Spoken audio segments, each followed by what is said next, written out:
عزیز اور دوستو، السلام علیکم ورحمۃ اللہ وبرکاتہ۔ حضرات، میں آپ حضرات کی خدمت میں وضو کے توڑنے والی چیزوں کا بیان آپ کی خدمت میں پیش کرنے کی کوشش کر رہا ہوں۔ تو آئیے شروع کرتے ہیں۔ بسم اللہ الرحمن الرحیم۔ مسئلہ نمبر 1، پیشاب یا پاخانہ اور ہوا چھوٹنے سے وضو ٹوٹ جاتا ہے، بشرطے کہ ہوا پیچھے کی راہ سے نکلی ہو۔ اگر ڈکار کے ذریعے آئی ہے تو وہ وضو نہیں جا سکتا، اور پاخانہ کے راستے سے اگر ہوا خارج ہوئی ہے تو وضو ٹوٹ جائے گا۔ مسئلہ نمبر 2، اگر کسی نے پھسلی یا نقصیر پھوٹی یا چوٹ لگی اور خون نکل آیا، یا پھوڑے پھنسی یا بدن بھر میں کہیں سے خون نکلا یا پیپ نکلی تو وضو جاتا رہا، البتہ اگر زخم کے منہ ہی پر رہا، خون یا پیپ یا یہ اگر زخم کے منہ پر ہی رہا، بہا نہیں، تو زخم کے منہ سے آگے نہ بڑھے تو وضو نہیں گیا۔ یعنی اگر مان لیجئے کہ زخم چوٹ لگ گئی اور خون جہاں پر چوٹ لگا ہے اسی جگہ پر خون رکا رہ گیا، اس جگہ کو نہیں چھوڑا، آگے نہیں بڑھا، یعنی خون تمہارے جسم کی کسی اور جگہ نہیں پھیلا، تو آپ کا وضو نہیں ٹوٹے گا۔ مسئلہ نمبر 3، اگر کسی نے ناک جھاڑی اور اس میں جمے ہوئے خون کی پھٹکیاں نکلی تو وضو نہیں گیا۔ وضو جب ٹوٹتا ہے کہ پتلا خون نکلے اور بہہ پڑے، یعنی خون نکل کر بہہ جائے تبھی وضو ٹوٹتا ہے، اور خون نکل کر اپنی جگہ پر ہی پڑا رہے تو وضو نہیں ٹوٹتا۔ مسئلہ نمبر 3،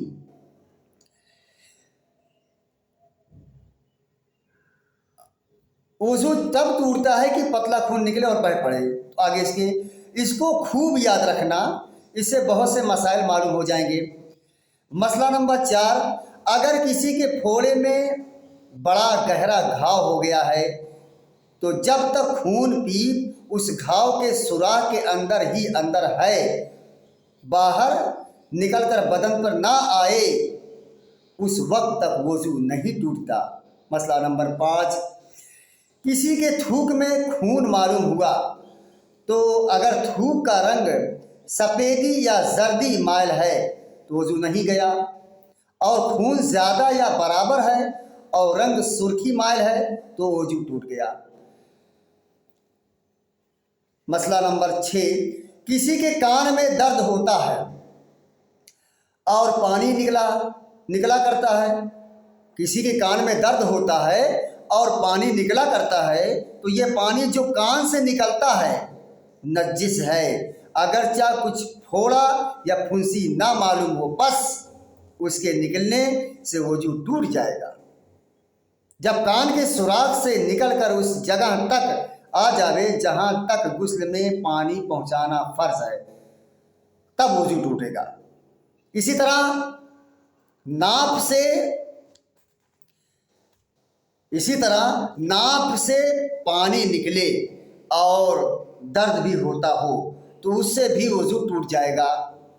اگر آنکھیں اٹھی ہوں اور کھٹکتی ہوں تو پانی بہنے اور آنسو نکلنے سے وضو ٹوٹ جاتا ہے، اور اگر آنکھیں نہ آئی ہوں نہ اس میں کچھ کھٹک ہو تو آنسو نکلنے سے وضو نہیں ٹوٹتا۔ کہنے کا مطلب یہ ہے کہ اگر آنکھ لال ہو گئی ہے، آنکھ اٹھ گئی ہے، جو کہتے ہیں آ گئی ہے، اس آنکھ کے اٹھنے یا لال ہونے پر اگر تمہیں کوئی کھٹک یا پریشانی محسوس ہوتی ہے، اس پریشانی کے ذریعے اگر آنسو آتا ہے تو وہ آنکھوں سے نکلا ہوا آنسو جو ہے وضو توڑ دیتا ہے۔ اور اگر آنکھ درست ہے، آنکھ میں کوئی تکلیف نہیں ہے، اس کے بعد بھی آنسو نکلے تو وضو کسی حالت میں نہیں ٹوٹتا۔